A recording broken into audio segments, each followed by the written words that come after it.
Hy leef hier in my hart. Dit is Paasnaweek. Die tyd wat ons Jesus se kruisiging en sy opstanding vier. Die tyd wat ons lyding, maar oorwinning vier. Van doringkroon na koningskroon het Jesus die ergste lyding vir ons gedra. As ek maar net 'n skraapmerk, 'n snymerk op my arm moet hê, moet niemand daaraan raak nie eers ek nie, want is gevoelig te seer. Jesus was vol snymerk, hy's gegeesel, nie net op 1 of 2 plekke nie, sy hele lyf.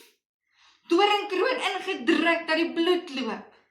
Hy was vol pyn en hy moes sy eie kruis dra om aan die kruis te hang. Watter lyding sou jy dit kon doen? Sou ek dit wou doen? Dis maklik om te sê, ek sal dit doen.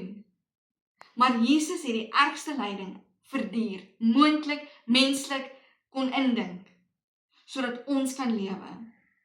En nou is die graf leeg. Hy het opgestaan, hy leef. My verlosser leef. Wat 'n voorreg. Daarom, in ons lyding kan ons vrede in ons hart hê met die wete, Jesus het reeds die oorwinning behaal. Jesus het die ergste seer, die ergste lyding verduur, sodat ons kan vrede hê en weet, hy is daar, hy is by ons, hy verstaan. En hy het reeds ons lyding oorwin, hy het reeds in alles oorwin. Hy is oorwinnaar, verlosser. So ons kan gaan leef met dankbaarheid, met vrede, met vreugde, want ons verlosser leef en ons is sy kinders.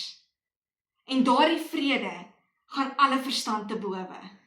So kom ons gaan leef daardie dankbaarheid, nie net nou nie, nie net Paastyd nie, elke dag, want Jesus leef elke dag. Die graf is leeg, my Jesus leef vandag.